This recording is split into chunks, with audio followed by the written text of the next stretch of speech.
काला पानी स्वतंत्र वीर सावरकर का द्वितीय गद्यात्मक उपन्यास है। उनका प्रथम उपन्यास मोपलों का विद्रोह अथवा मुझे इससे क्या, इससे पूर्व अंडमान में विरचित उनके दीर्घ काव्य गोपांतांक को मेरे विचार से कथा वस्तु तथा गद्य रूपांतर की दृष्टि से उपन्यास विद्या में ही सम्मिलित किया जा सकता है।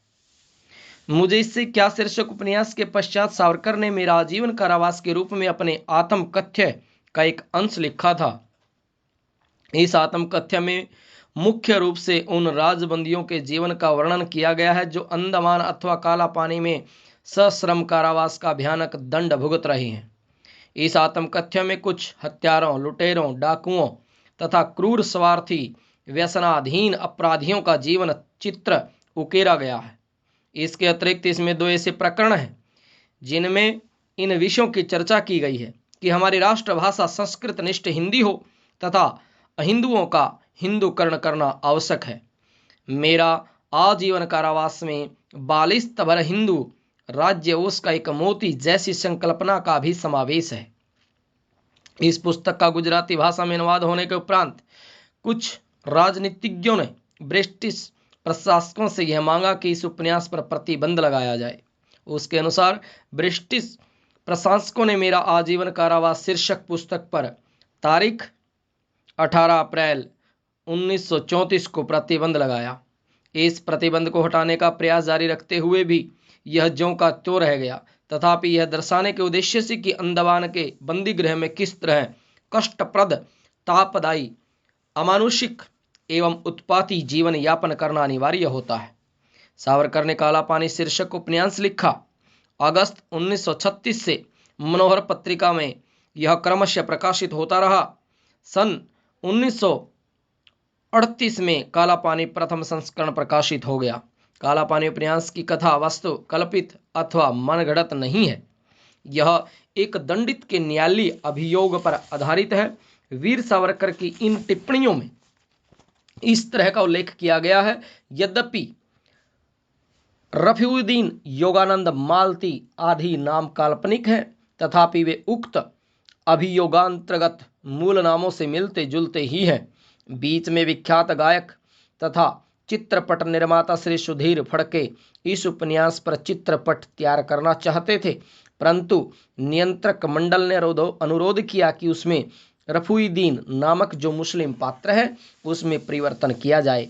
उसके अनुसार नामांतर की अनुज्ञा की मांग जब वीर सावरकर से की गई तब उन्होंने स्पष्ट तथा ठोस शब्दों में कहा, इस तरह नामांतरण की अर्थात मुस्लिम नाम हटाकर हिंदू नाम का समावेश करने के लिए मैं कदापि अनुमति नहीं दूंगा। यह दिखाना कि कुछ मुस्लिम शिष्ट साधु वृत्ति के होते हैं। चित्रपट की दृष्टि से यदि अत्यावश्यक हो तो आप कोई नया चरित्र गढ़ सकते हैं, परंतु मुस्लिम नाम में परिवर्तन करने के लिए मैं अनुमति नहीं दूंगा। प्रस्तुत उपन्यास में एक ऐसे स्वतंत्रता सेनानी का चरित्र वर्णित है जिसे सन 1857 के स्वतंत्रता संग्राम में दंड मिला था। दंड भुगत कर मुक्ति प्राप्त कर वह सेनानी अंडमान का ही वसिंदा बना हुआ है। यह योद्धा कपोल कल्पित नहीं है।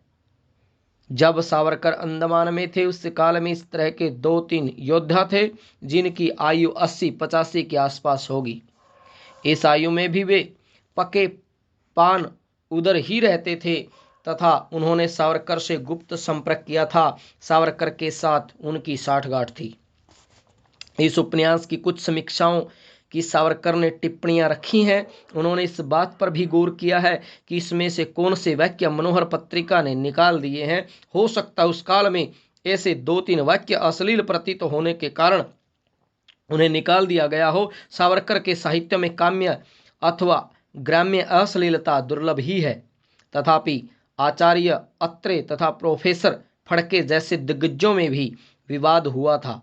उसमें प्रोफेसर फड़के ने यह कहा था कि आचार्य अत्रे प्रोफेसर फड़के के साहित्य की हमेशा यह कहकर आलोचना करते हैं कि उसमें अश्लील विभत्सव प्रसंगों का चित्रण किया जाता है, परंतु सावरकर के साहित्यांतर्गत तत्सम वर्णनों के संबंध में वे कभी चूं तक नहीं करते, न ही कोई फचर हड़ाते हैं। प्रोफेसर फड़के के इस कथन का स्पष्टीकरण करते हुए आचार्य अत्रे कहते हैं, फड़के वर्णित बलात्कार के प्रसंग बढ़ते समय पाठक के मन में यह अभिलाषा उत्पन्न होती है कि वह उसी तरह किसी पर बलात्कार करे, परंतु सावरकर वर्णित बलात्कार के प्रसंग पढ़ते समय क्रोध से खून खोलने लगता है और यह उत्कट इच्छा उत्पन्न होती है कि उस बलात्कारी पापी चंडाल पर 100 कोड़े बरसाकर उसकी चमड़ी उधेड़े, उसे कठोर से कठोर दंड दे।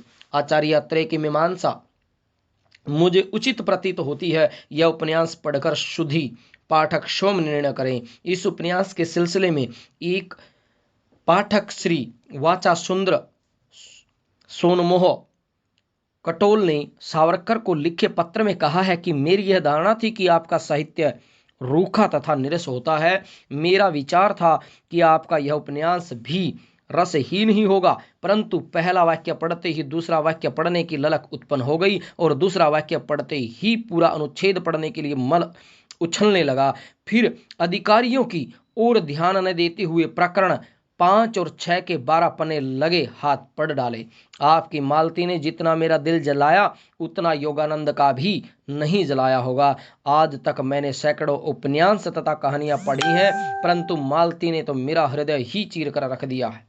आपके रफीउद्दीन ने मेरी विचार धारणाओं का ही कायाकल्प कर दिया है। इस प्रकार के और अनेक पत्र तथा अभिमत समय समय पर प्रकाशित किए गए हैं। अधिवक्ता श्री देश पांडे लिखित काला पानी समीक्षण नामक 7 प्रकरण और 36 पृष्ठों को इस एक पुस्तिका नागपुर के विधिज्ञ श्री चलने ने प्रकाशित की है। इस पुस्तिका में इस उपन्यास के विविध साहित्य निष्कर्षों पर वैज्ञानिक दृष्टिकोण से साहित्यिक समीक्षा की गई है।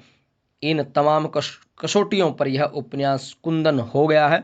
यह काला पानी विनायक दामोदर सावरकर का ये उपन्यास आप जरूर पढ़ें। मोपला गुप्तांक उनकी पुस्तकें जरूर पढ़ें और ऋषिवाणी प्रकाशन के व्हाट्सएप नंबर पर संपर्क करके इन पुस्तकों को मंगवा सकते हैं। हमारा नंबर आप नोट कर लीजिए 73 57 64 428। काला पानी विनायक दामोदर सावरकर को आप क्यों पढ़ें?